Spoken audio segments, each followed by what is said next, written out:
What's going on, guys? Welcome back to the channel. So, last video you guys saw was our test drive of the 67 Mustang with the narrowed 8.8 in the bottom of it, or installed. Everything worked out real well. Car did not track funny, had no funny noises coming from the gears, no vibrations, no weird noises. Everything went actually really well. I do wish I'd have taken it on a longer test drive though, but I was kind of worried because my transmission temperature gauge was running hot, well over 200. And I'm not sure, like I believe I mentioned that I checked it with the little temperature gun. I had a fan running on it. The temperature of the pan, of the transmission pan, was only like 140. I just wasn't sure. So I also said we were going to be installing the new transmission cooler and fan. My plans are to install it in the back just behind the rear end. I also went ahead and ordered a new temperature gauge for the transmission, so I am waiting for that to show up.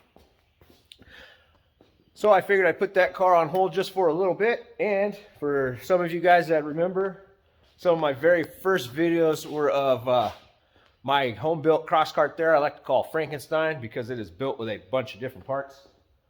So I'm going to actually clear that thing off. As you see, it's been being used as a parts bench, a lumber rack, a bunch of other things I've just been stacking on there. So I'm going to go ahead and clean it up. Car has been pushed back. This is where the Mustang usually sits. We're going to drag that thing over real quick, kind of get it set up, and basically go over a few things what I'd like to do with it. I do want to work on that for a little bit as well. Of course, do a lot more, pay a lot more attention to the Mustang. A lot of you guys are definitely interested to see how it works with the 8.8. I want to get it on the dyno. I want to get it tuned. I want to get the thing to the track. I want to have some fun with it. I've spent a lot of time and money and put a lot of effort in this car for it to continue to sit. So we are not halting on this. We are definitely continuing on with it. I want to see what this thing will do. And like I said, tune it between 10 and 12 pounds. Get what we can get out of it and slowly turn it up to there to see what this stock bottom end will handle, or how much fun you can have with it before it decides to check out. But while I'm waiting on parts, I do want to do some work with this thing too. So I'm going to get this thing cleaned up, get it pulled out.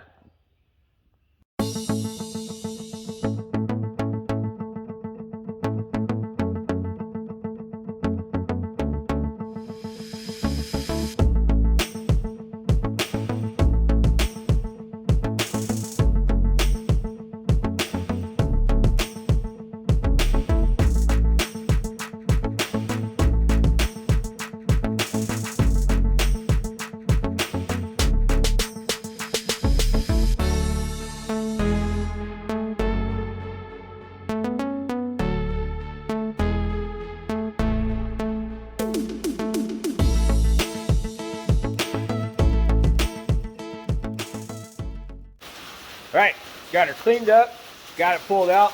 Hopefully you guys can hear me. It's raining outside and it does pick up every once in a while. It rains real hard. So, and being in a steel building, hopefully it doesn't drown my voice out too much. But anyways, like I said, we got it cleaned up. We got it pulled out. I've pulled the welder out and went ahead and started doing some work on it.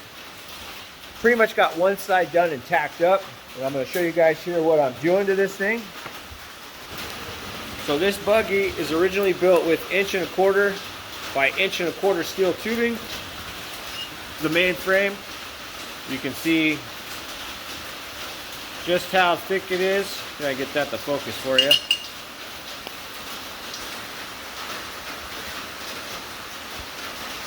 There you go. That's what it's built with.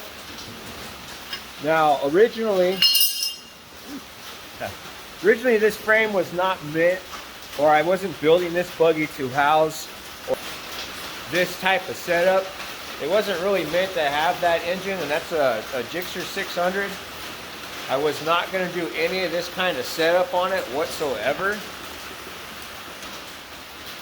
I was just goofing off. And I originally was going to build it as like a yard cart, hang out, have fun with the kids. It was going that engine right there.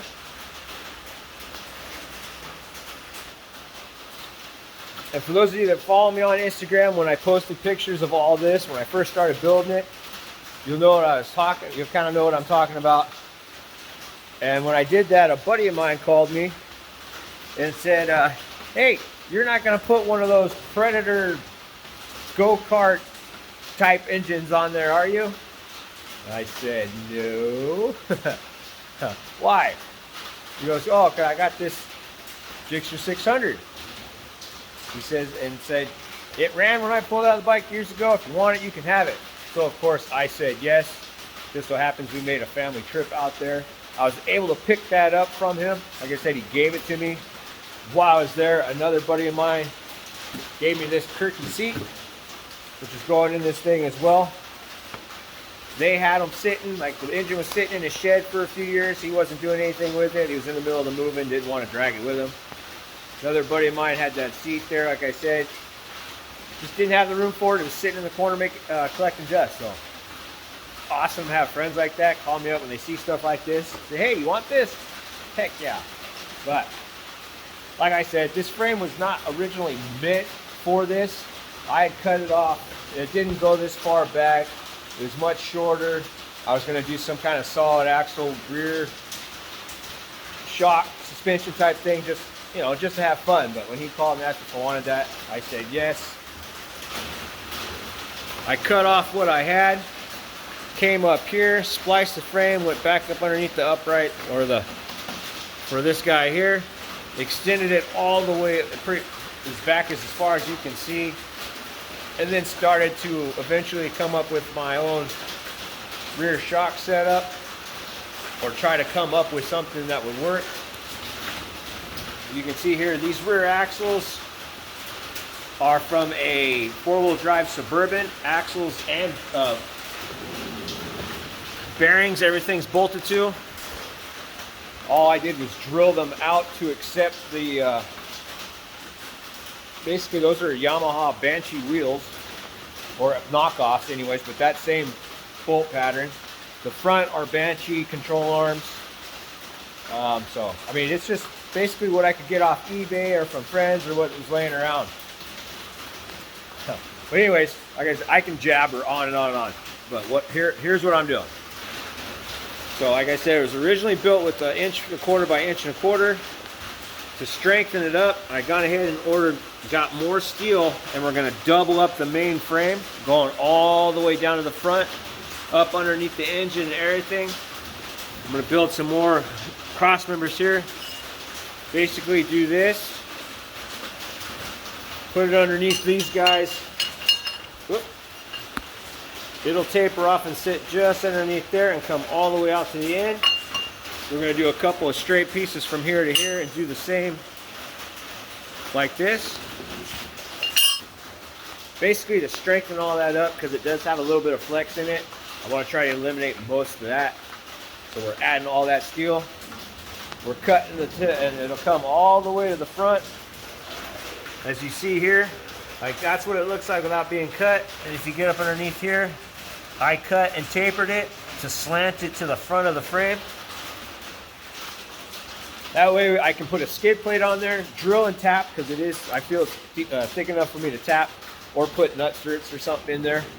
But I want to be able to put like a little skid plate on the front and be able to remove some of this stuff when I'm done.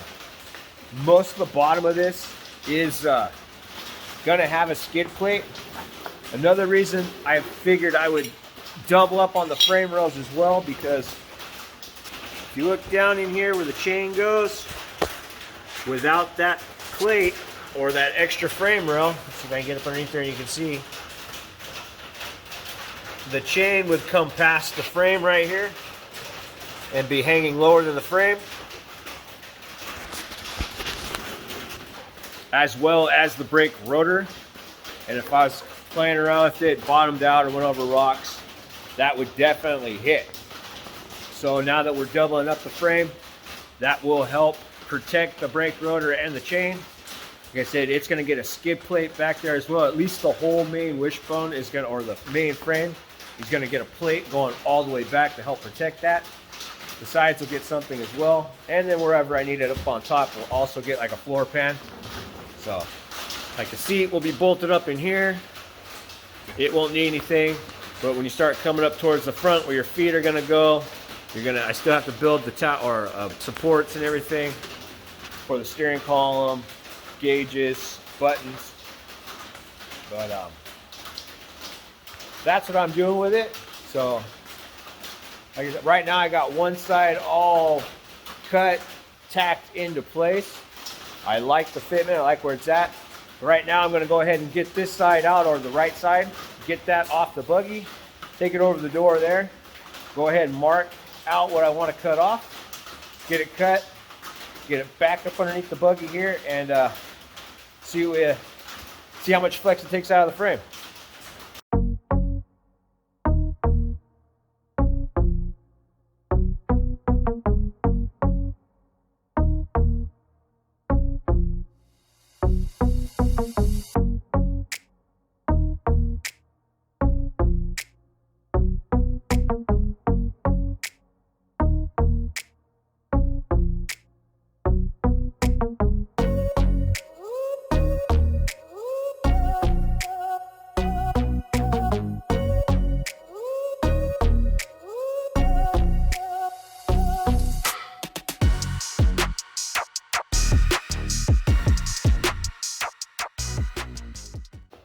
All right, everything's been measured, been cut, cleaned up, ready to put underneath the cross cart. But before I do that, kind of want to go over with you guys what I've done. Basically, just took our 1¼ inch square tubing there, marked it 10.5 inches back, did a straight cut there, then marked basically from one corner to the next after that 10.5. Scribe the line, cut it. And that's what you get out of it there, which is good. I'm going to need about 4 more of those. But basically, 10 inches, oops, comes right up behind, or 10.5 inches comes right up behind the lower control arm there. As you can see where it sits on the other side, just past this support.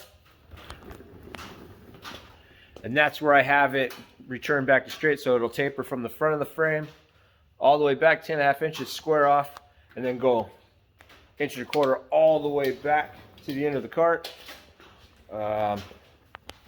Just so you know what it looks like there, because it's much easier to show you outside of the cart than it is crawling around on the bottom.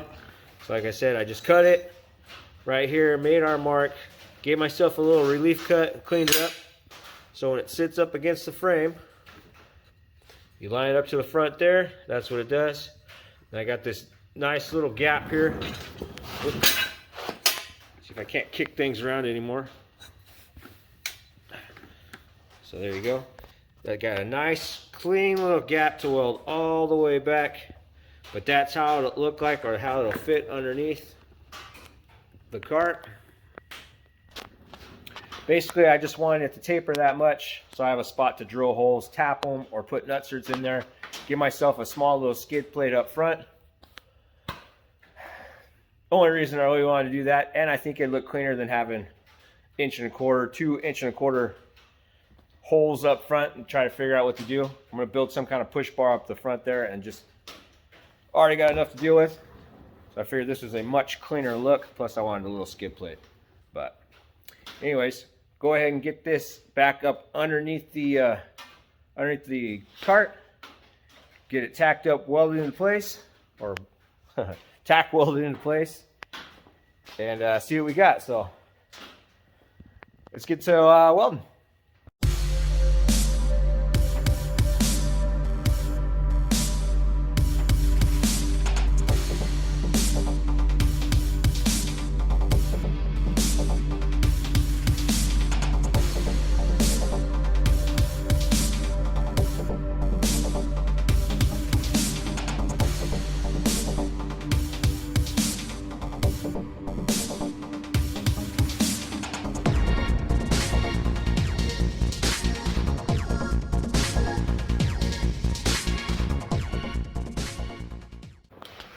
All right, frame rails in, stitch welded into place. Show you guys here real quick.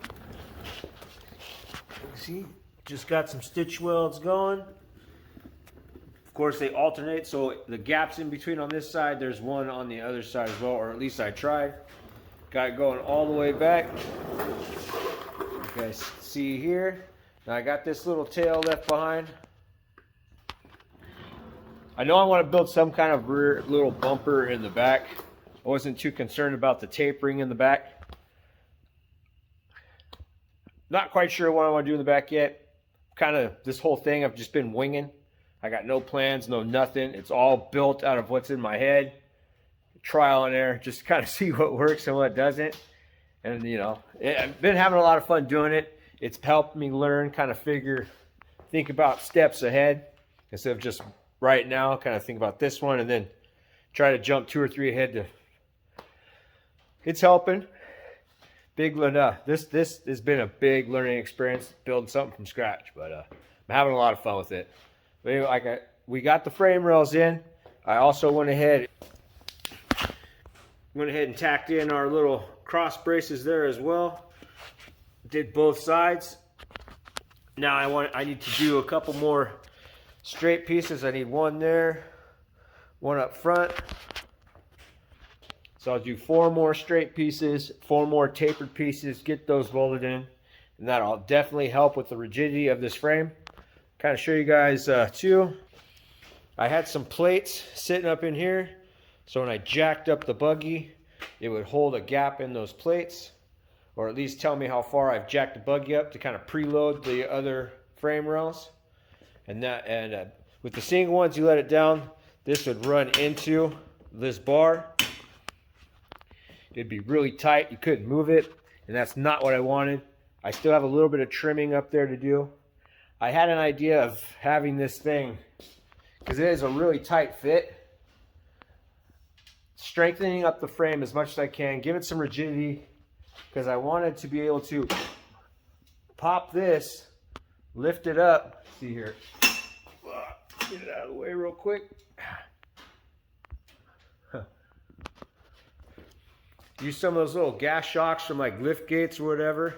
It'll come down, clip into this plate, allow you to step on whatever floor pan I have in there, and allow you to crawl in and out. Still not 100% dead set on that idea, although I think it'd be really, really cool and definitely help the driver get in and out of this thing. So, just one idea I have. I'm not 100% set on it, but I would like to figure out how to make it work because I think it'd be really, really cool.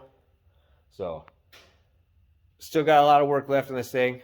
Some of you out there, for those of you that follow me on Instagram, a while ago I posted a picture of my old turbo off that thing. Kind of goofing off, playing around on it, finding a new home for it. Well, it's sitting there. You guys see I've ordered. It's got a new T4 flange on the bottom. I've got a couple other fittings. This is not the housing I had on it in the car. That is a smaller exhaust housing I got a while ago to put on this buggy. I made up my mind I am going to put that turbo on this. Try to make it functional, or at least look really, really cool doing it. I've got some stainless inch and 3/4 tubing over there so we can make a log style type manifold. We're going to run the exhaust, run the turbo or the manifold from where those are, tee them all in, come up through this hole right here, kind of tee up. Turbo will sit right here. Let's see if I can show you guys. So the turbo is going to sit in this hole, facing forward just like that.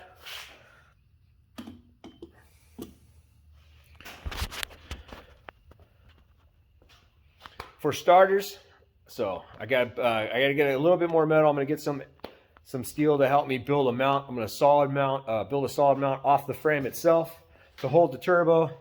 And then when we build the header, I'll make sure to add a flex joint in there for the exhaust, give it room to move. But I am gonna do that. We're throwing the turbo on there. We're gonna have some fun with it, even if all it does is make turbo noises. I think it'll be cool. I'll get the smallest wastegate spring possible. If I got to build a little flap into the manifold, I'm going to custom I got some aluminum sheeting over there I've been gathering too. I want to build like a custom little intake for it as well. This thing it's perfect for me to practice on, especially aluminum. Last thing I welded aluminum was the charge piping on my Mustang over there. And if some of you can remember, not the greatest. I could definitely lose the practice. I'm getting a lot better with steel though, but aluminum I still need to work on, so this is definitely going to help me out with that. Anyways, that's what we got going on for the buggy or the cross cart. So we'll be definitely working on that more here in the future. Got some parts coming for that thing so we can get that remote cooler installed, get the new trans temperature gauge installed, make sure all that works. So you guys can see it is getting late and I still got to get up and get ready to go to work. So thank you. I'm going to end this video right here. Thank you guys for hanging out. Hope you enjoyed the video. Hope you're looking forward to the upcoming projects on the buggy there. If you're new, hit that subscribe button for me. Turn on notifications. Definitely share it with your friends. Help me continue to grow. Thank you guys again for hanging out. Like I said, I really appreciate it. And I'll catch you on the next one.